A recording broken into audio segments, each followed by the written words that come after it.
So hello guys. तो इसमें हम अमीनो एसिड्स के बारे में बात करेंगे प्रोटीन्स में। तो प्रोटीन्स, सबसे पहले प्रोटीन्स क्या होते हैं? Proteins, these are the polymers of alpha amino acids and these are obtained by condensation polymerization of alpha amino acids. तो हमने कैसे याद रखना है कि these are, I am writing the same fact, these are the polymers of alpha amino acid, मतलब उसके polymers होते हैं और कैसे ऑब्टेन होते हैं? By the condensation polymerisation of alpha amino acid. तो जब प्रोटीन्स की बात करते हैं उसमें हमें मेन बेसिस हमारा अल्फ़ा अमीनो एसिड्स है, क्योंकि वो उसके ही पॉलीमर्स हैं। तो अल्फ़ा अमीनो एसिड्स जो होती है, इसका जनरल फार्मूला हमारे पास ये होता है, ये आर है, उसके साथ एक COOH ग्रुप है, उसके अल्फ़ा कार्बन पे NH2 ग्रुप है। बिकॉज हम अल्फ़ा क्यों कह रहे हैं? क्योंकि कार्बोक्सी ग्रुप के with respect two amino group NH वो अल्फ़ा कार्बन पे लगा हुआ है, and this is a carbon and this is any alkyl group and this is hydrogen। तो ये हमारे पास जनरल फार्मूला आ जाता है अल्फ़ा अमीनो एसिड्स का। बेसिकली 20 अल्फ़ा अमीनो एसिड्स जो हैं वो ऑब्टेन होती है हाइड्रोलिसिस ऑफ प्रोटीन से, जिसमें से 20 जो है वो ऑलमोस्ट सारे प्रोटीन्स में होती हैं, but 6 are found in special tissues. When I am doing classification of proteins, तो मेरे पास तीन तरीके के प्रोटीन्स आते हैं। एक तो होता है कि न्यूट्रल अल्फा अमीनो एसिड्स, मतलब when I am classifying alpha amino acids, तो we have neutral alpha amino acids, एक we have acidic alpha amino acids, another one that we have is basic. तो इस तीन तरीके से हम क्लासिफिकेशन कर सकते हैं अल्फ़ा अमीनो एसिड्स का, जिसमें से जो न्यूट्रल होती है वो कैसे रहेगी न्यूट्रल? मैंने आपको एक जनरल फार्मूला बताया था ना कि ये कार्बन है, इसके साथ कोई भी अल्काइल ग्रुप है, एक COH ग्रुप है, जिसके विद रिस्पेक्ट टू अल्फ़ा पे हमारे पास NH2 ग्रुप लगा है। तो क्या आपको ये न्यूट्रल नहीं लग रही? क्योंकि जो एसिडिक कैरेक्टर कॉज करने वाला है और जो बेसिक कैरेक्टर कॉज करने वाला ग्रुप है, वो दोनों इक्वल नंबर के हैं, राइट? कोई भी एक्सेस में नहीं है। NH2 दो होते तो वो बेसिक हो जाता, वहीं अगर COH दो होते तो वो एसिडिक हो जाता। तो इसी बेसिस पर हम एसिडिक और बेसिक करते हैं, ठीक है? उसके एग्जाम्पल याद रखने हमारे पास ज़्यादा ज़रूरी है इन तीनों के। न्यूट्रल का मैं आपको एग्जाम्पल बता देती हूँ। हमारे पास होता है न्यूट्रल का lysine and I am sorry, neutral में we have glycerine and alanine. Neutral में हमारे पास एग्जाम्पल आ जाता है ग्लिसरीन एंड एलेनाइन। और जब मैं बात कर रही हूँ एसिडिक की, तो उसमें एग्जाम्पल में आ जाता है aspartic acid and glutamic acid. When I am talking about acidic alpha amino acid, जब बेसिक की बात कर रही हूँ, तो बेसिक में एग्जाम्पल में आ जाता है लाइसीन एंड आर्जिनाइन, ठीक है? ये क्लासिफिकेशन मेन थी कि आपको ये याद रखना चाहिए कि न्यूट्रल अल्फ़ा अमीनो एसिड्स हमारे पास कौन सी होती हैं, एसिडिक कौन सी होती है, बेसिक कौन सी होती है। इनके एग्जांपल्स ये याद रहने चाहिए। और इसको याद रखने की मैं आपको एक ट्रिक बता सकती हूँ कि फॉर एसिडिक आप यूँ याद रख सकते हो कि एसिड्स आर एज ग्लू। कैसे? Acids are as glue, I am writing it over here, acids are as glue. तो यहाँ पे ये जो एसिड्स आर एज ग्लू में ये जो S रिप्रेजेंट कर रहा है, ये एस्पार्टिक रिप्रेजेंट कर रहा है, ग्लू से ग्लूटामिक आ रहा है हमारे पास। और दूसरा example that we can learn is basically history loves adventure. Basically history loves adventure. तो उससे हमारे पास लव्स से लाइसिन आ गया और A से हमारे पास आर्जिनाइन आ गया। तो इस तरीके से याद रख सकते हैं, ओके? फिर क्लासिफिकेशन के बेसिस पर आते हैं, तो क्लासिफिकेशन का और दूसरा बेसिस हमारे पास एसेंशियल एंड नॉन एसेंशियल होता है। Essential and non essential alpha amino acids. तो जो नॉन एसेंशियल होती हैं यानी कि वो इजीली डिस्पेंसिबल है, हमारी बॉडी इजीली सिंथेसाइज कर सकती है, इजीली निकाल सकती है अपनी बॉडी से। तो नॉन एसेंशियल में these are those which body can synthesise, and out of 20 alpha amino acids 10 are non essential. तो 20 में से 10 are non essential,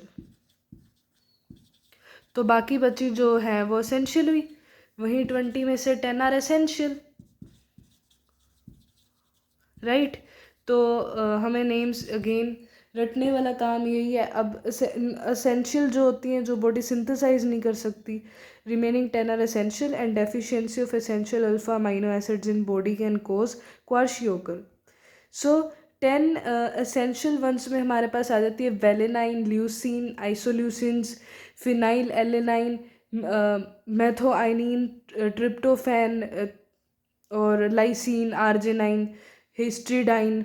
basically history loves adventure में एक हिस्ट्रीडाइन ये एक बेसिक होती है, तो वो भी हम एग्जांपल याद रख सकते हैं। और 10 नॉन एसेंशियल में glycine, alanine, serine, cysteines, glutamine, tyrosine, protein aspartic, asparagine, glutamic. यानी कि थोड़ा सा अगर आइडिया रखना है तो नॉन एसेंशियल में वो बेसिक वाली लाइसिन, आर्जिनाइन और हिस्टिडाइन आ गई, और सॉरी एसेंशियल में बेसिक वाली एसेंशियल है, और नॉन एसेंशियल में हमारे पास आ जाएंगी नॉन एसेंशियल में जो मैंने न्यूट्रल और एसिडिक में आपको एग्जांपल दिए थे। न्यूट्रल एसिडिक में कौन से एग्जांपल दिए थे? Glycine, alanine, aspartic, glutamic. ये सब हमारे पास non essential alpha amino acids में आ सकते हैं, राइट। सो या next that we study about, एक बार तो हमने क्लासिफिकेशन देख ली, essential, non essential, alpha, neutral, basic, right. Neutral, basic, acidic पढ़ लिया। फिर we study about the physical properties of physical properties of physical properties of alpha amino acids. Physical properties of alpha amino acids.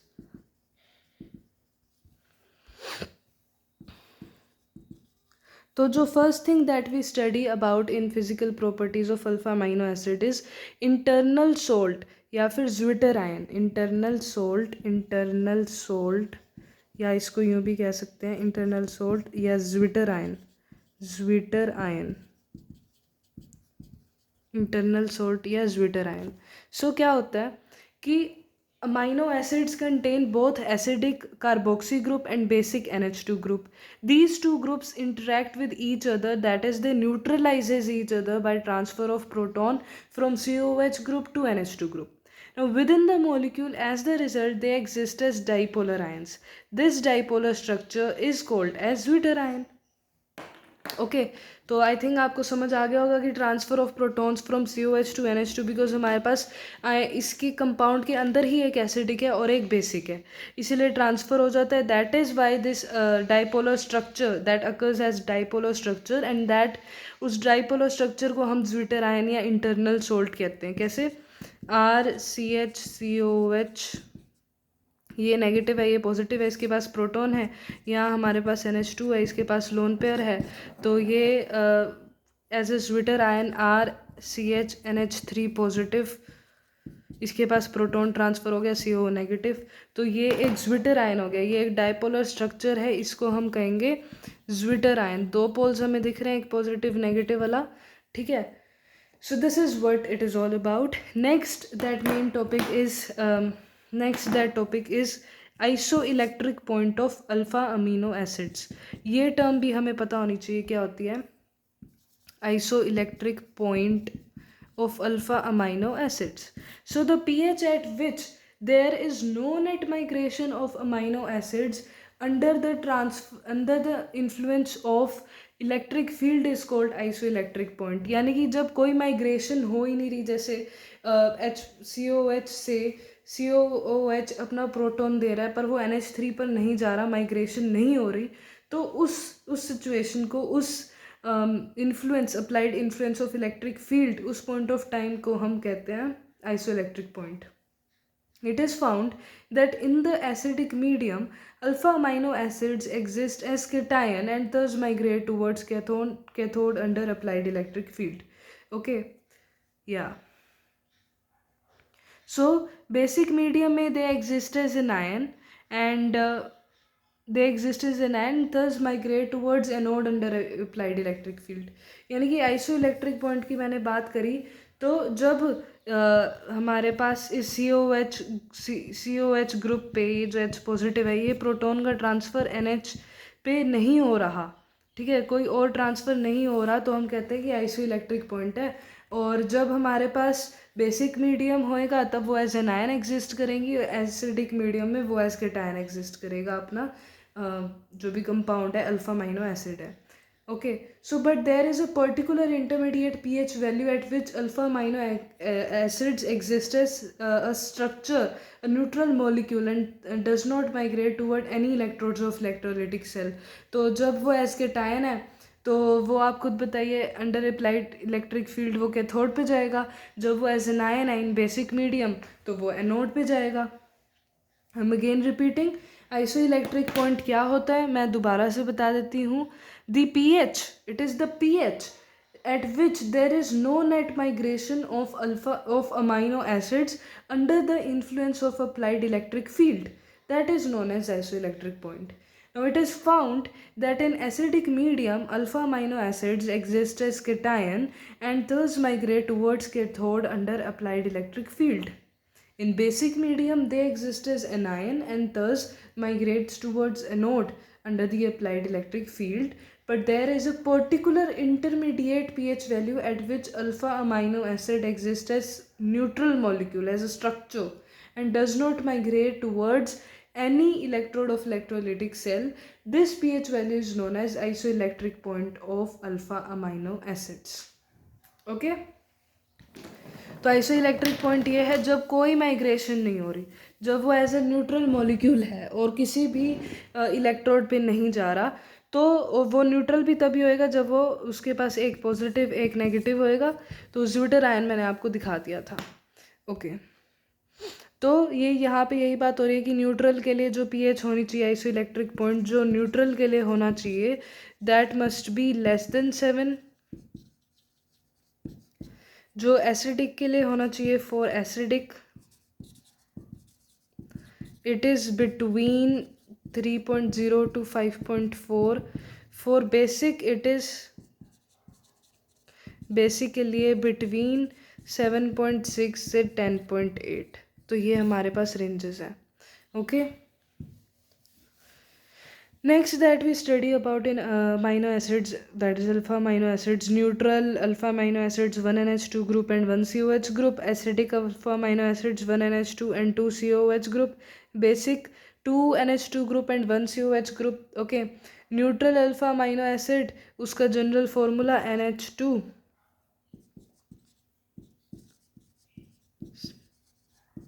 Alkyl group, ठीक है। सो सबसे पहले इसमें neutral amino acids में example ही देख लेते हैं। ग्लाइसिन का देख लेते हैं। ग्लाइसिन इसका सिंबल है ग्लाई से, ठीक है। This is basically NH2 CH2 COH। सबसे पहले मैंने लिखी है तो ये सबसे सिंपल होएगी। सबसे सिंपल में बस हमारे पास ये एसेंशियल कि हाँ अमाइनो अपने पास अल्फ़ा कार्बन है, उस पर एक ये अमाइंस वाला है और एक कार्बोक्सी ग्रुप है, बस। तो दिस इज़ ग्लाइसिन, इसका ये हमारे पास एज अ सिंबल यूज़ करते हैं ग्लाई, ठीक है। ग्लाई एला से याद रखते हैं हम न्यूट्रल्स को। अब वही फॉर क्या कहते हैं जो दूसरी हम अमाइनो एसिड वो न्यूट्रल अल्फा अमाइनो एसिड का एग्जांपल ले रहे हैं तो वो हमारे पास है LA9 में क्या होगा CH3 CH NH2 COH, यानी कि वो जो R ग्रुप था वो हमारे पास ये है, ठीक है। इसका नेम हमारे पास है LA9, इसका नेम LA9 है, इसका सिंबल है एला, ठीक है। आई होप आप ये याद रख सकते हो। Next is glutamic acid. Glutamic तो हमारे पास एसिडिक में आ गई। और हमारे पास न्यूट्रल में वेलेनाइन है और ल्यूसीन है। ठीक है, तो मैं दोबारा से बता देती हूँ कि न्यूट्रल में कौन कौन सी पढ़ रहे हैं। न्यूट्रल में हम पढ़ रहे हैं ग्लाइसिन,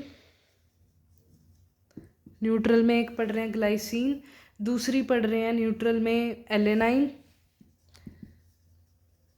ग्लाइसिन में क्या था कि जनरल फार्मूला में वो आर ग्रुप H है और इसमें वो आर ग्रुप CH3 हो गया, मीथेन हो गया। और फिर उसके बाद वेलेनाइन पढ़ेंगे अब हम, वेलेनाइन न्यूट्रल अल्फा अमीनो एसिड। उसमें क्या हो जाएगा, देखो CH3 CH है, COH है, NH2, ये तो बेसिक है ही। इसके साथ CH3 तो हमने लगा ही दिया था, पर अब कोई चेंज आएगा इस CH3 में। ये बेसिकली 3 डिग्री है, ये वाला CH3 जो इसके साथ लगा, इसके साथ तो लगा ही है, और 2 कार्बन्स के साथ भी वो जुड़ा हुआ है। तो ये हमारे पास वेलेनाइन होता है, इसका सिंबल VAL होता है। ठीक है, अब ल्यूसीन में क्या चेंज आएगा, ल्यूसीन में भाई अब हमने CH3 भी अटैच कर लिया, उसको सेकेंड डिग्री भी क्या कहते हैं, थर्ड डिग्री भी बना दिया। Now what else can we do, second degree तो एलेनाइन था ही, तो व्हाट एल्स इज दिस कि हम एक कार्बन ही ऐड कर देते हैं, राइट। तो ल्यूसीन में हमारे पास यूँ होता है, ये CH COH है ही, NH2 है ही, इसके साथ एक सिंपल मैंने CH2, इसके साथ वाला कार्बन मैंने थर्ड डिग्री कर दिया। ठीक है, इसको कहते हैं ल्यूसीन, ल्यूसीन इसका सिंबल हो जाएगा LEU। ओके, सो ये अपने पास ल्यूसीन था। Next that we study about is acidic alpha amino acids, उनके examples and some of the structures. तो एसिडिक अल्फा अमाइनो एसिड्स में जो हमारे पास आती है फर्स्ट वन, दैट इज़, इसका सबसे पहले तो जनरल फार्मूला आपको पता होना चाहिए जिससे हम याद रखते हैं हमारे सारे कंपाउंड्स। तो जनरल फार्मूला ये होगा कि एक तो NH2 ग्रुप होता ही है सब अल्फा अमाइनो एसिड्स में, CH और COH, पर एक अब COH जो है वो जैसे जैसे बढ़ेगा वैसे वैसे हमारे पास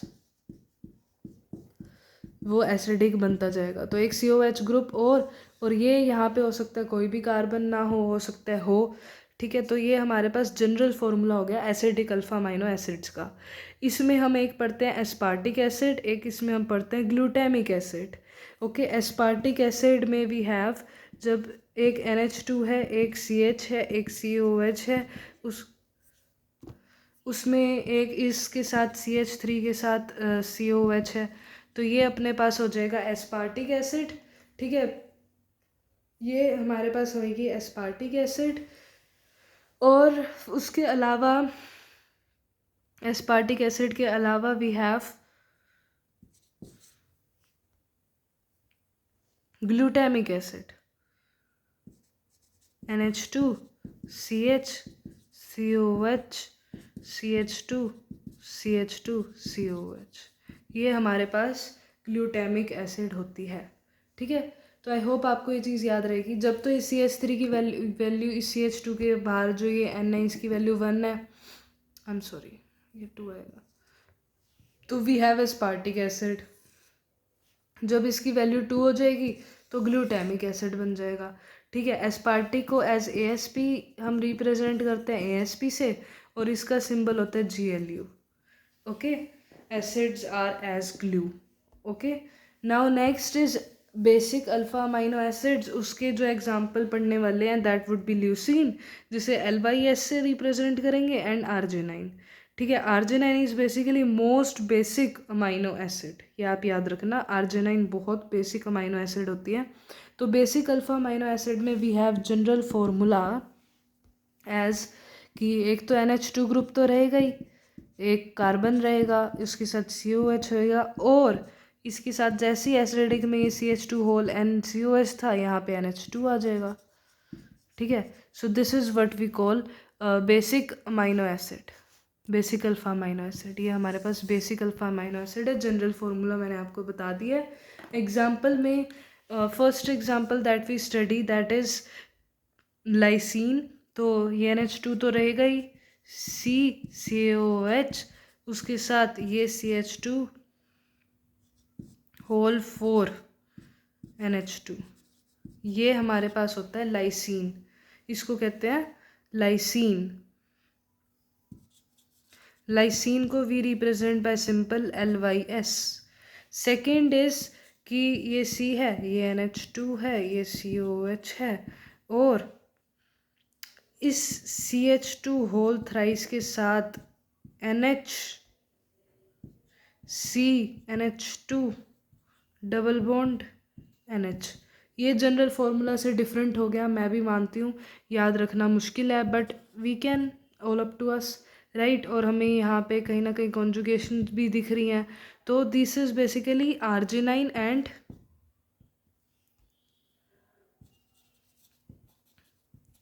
जिसे ARG से रिप्रेजेंट करते हैं, and this one is most basic alpha amino acid Arginine। Arginine is basically most basic alpha amino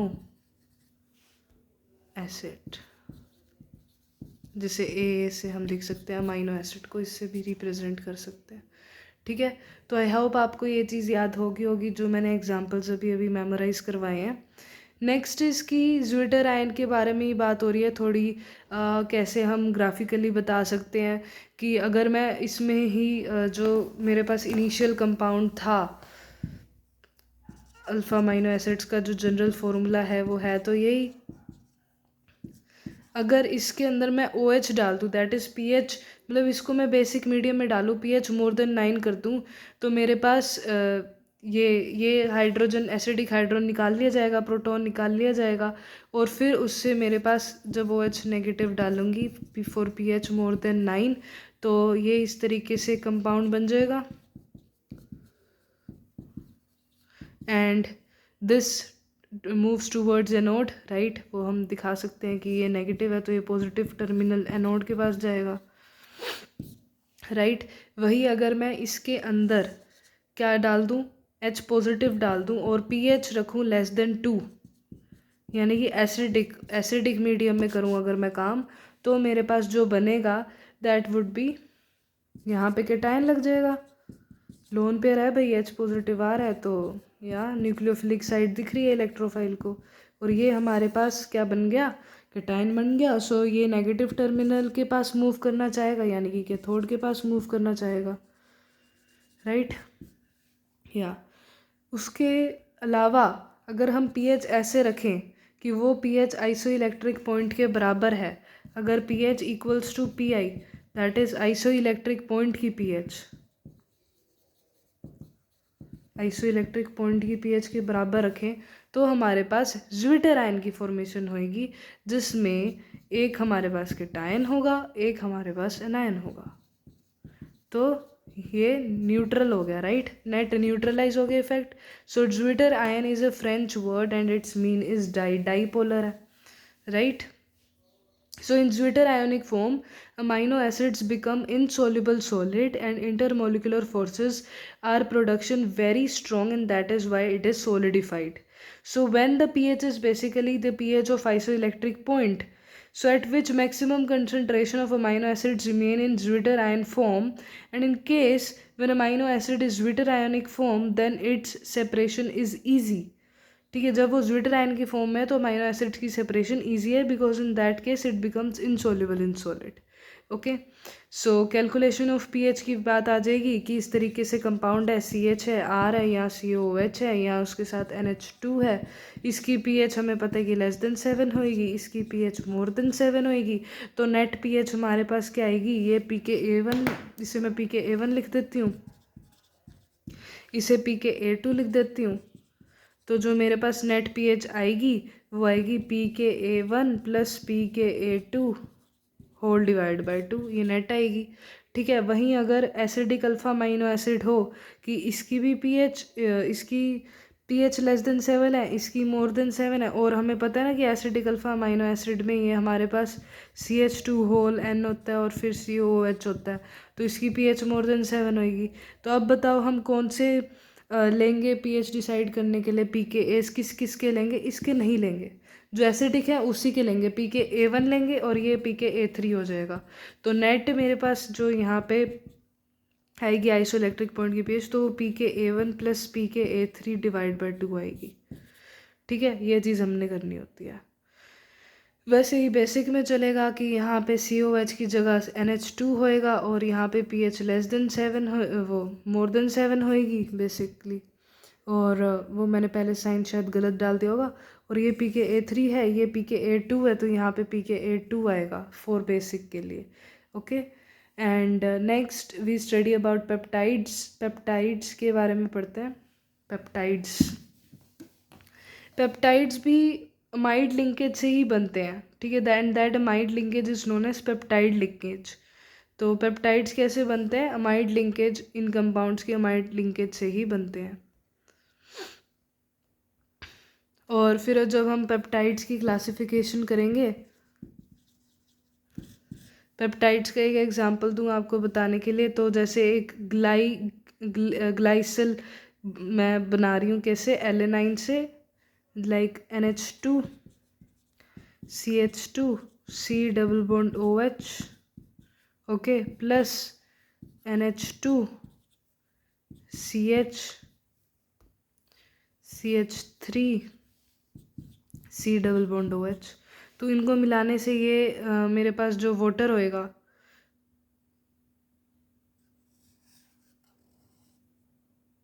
एक हाइड्रोजन इधर हो रहे, तो जब मैं वाटर निकालूंगी -H2O कर दूंगी, तो मेरे पास अमाइड लिंकेज से एक पेप्टाइड बनेगा। बेसिकली दिस अमाइड लिंकेज को हम पेप्टाइड लिंकेज कहते हैं। तो ग्लिसिन देख रहा है और ये एलेनाइन दिख रहा है। जब मैंने आपको न्यूट्रल पढ़ाए थे तो उसमें मैंने आपको ये कहा था ना कि एक वेलेनाइन की बात करते हैं, एक हम बात करते हैं 2 मिनट।